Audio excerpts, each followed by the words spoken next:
So let's talk about Dubai in particular, and let's try to see in what ways does architecture shape our perception of a city. And I'd love to give you a personal example here. So every single time that I drive on Sheikh Zayed Road, I'm in awe. You know, and for someone who's grown up in the city, you would imagine at some point it should become normal for you, but it doesn't. And I stay in Motor City, and I end up going to Karama, Bar Dubai, so that side of town. So I always have to make a conscious choice between taking Emirates Road or Al Khail or Sheikh Zayed Road. And I don't take Sheikh Zayed Road on the days that it doesn't deserve it in a way. So it has to be a good day, or I have to be in a it's good an mood. occasion. No? It's an occasion, yeah. It is an event. Me choosing Sheikh Zayed Road, unless it makes the most sense to go someplace, has to be an occasion. Or maybe when I'm coming back at night when the road is relatively emptier, and then I put on my like favorite tracks of music, and I'm in my car and just driving down Sheikh Zayed Road, and like that is my moment with my city, where I fall in love with the city all over again. I'm reminded of what the city has achieved and the ambition that is just shown. And just that is our moment together, and there's just those 10-15 minutes when you're on that road, then obviously headed home. Those are really special for me. So do you have an area, not just in Dubai maybe, or anywhere in the world where you visited hundreds of times, but every single time you visited, you feel like you're learning something new about it? Oh, I mean, I am a great fan of revisiting places.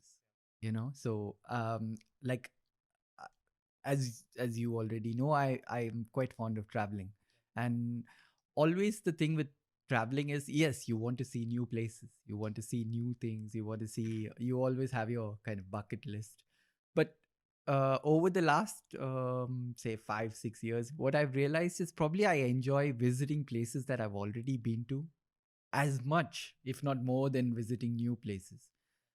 So it's a difficult question for me to answer, um, uh, in fact, yeah, I like your example of this Sheikh Zayed Road drive, because there's so many parts of Dubai that kind of instantly transport me to another time. Like, say, for instance, drive in Karama. It's a normal thing, but it instantly kind of reminds me of school time, of friends, of of so many things, like just the old Karama colony. It's not even any fancy bit of the city. And yeah, that. So can I explore that? Do you think that's special for you because of your childhood memories, Yes, because of nostalgia? yes, yes. Because sometimes I think about it and I feel I don't have such memories of Sheikh Zayed Road. I didn't grow up on that road, but it's just that road itself it shows you like the future of humanity, and it's just it makes you feel like you're in the future, and like the city has come from where it came from. It is amazing, and it shows you that anything's possible. It's like kind of an announcement of ambition in that sense. Yeah, yeah. Yeah, for me, the example of Karama is purely kind of Right. nostalgic. It's also nostalgia, not just for like childhood and its memories, but also for like the simplicity of Dubai. I grew up in a Dubai without shopping malls, which is impossible almost to imagine now. Um, uh, um, Nowadays, when I interact with my students, I cannot explain to them, what we did in the city, because their whole idea of the city is very different, of what you can do, of what it means to be in Dubai, of the fact that the whole world knows Dubai. Like, we grew up, I don't know about you, but I grew up in a Dubai which, like, if you went to the US and you said Dubai, okay, maybe they've heard of it. Now it's impossible to go almost anywhere in the world and expect to find people who have never heard of Dubai. Yeah, so. If I give you, so I've obviously been very vocal about my love for Sheikh Zayed Road to a lot of people, and the argument I've gone against it, Yes. and I want to check that with you, Yes. is that a lot of people find it claustrophobic, very intimidating. It can make you feel very small when you're surrounded by so many skyscrapers. Not just Sheikh Zayed Road, maybe downtown, Dubai Marina, JBR, all those areas, or JLT, for example. Do you think that's fair criticism? Um, I think that varies from person to person. I think it's difficult for me to say it's not fair, because if somebody is feeling intimidated or feeling out of scale, out of place, yes, it's their feeling, So how can you argue with that? Um, is there any sense to that argument?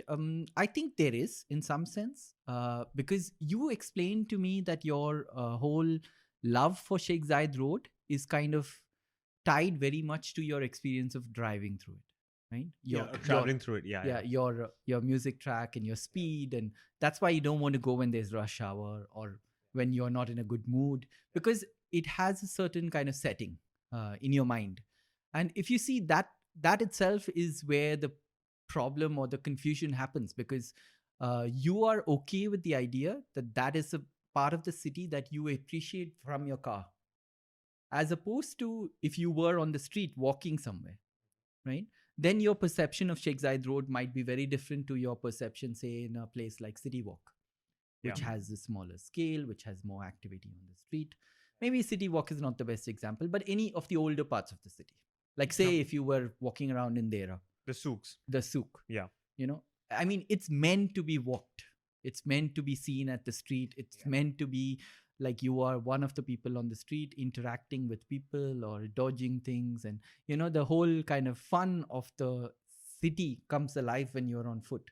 Whereas in Sheikh Zayed Road, that is never a possibility, you know? So, so people who've grown up in other cities where there is more street activity, like I constantly have friends from other parts of the world who visit, and they come, and when we pass Sheikh Zayed Road, they ask me this question almost always: where are the people?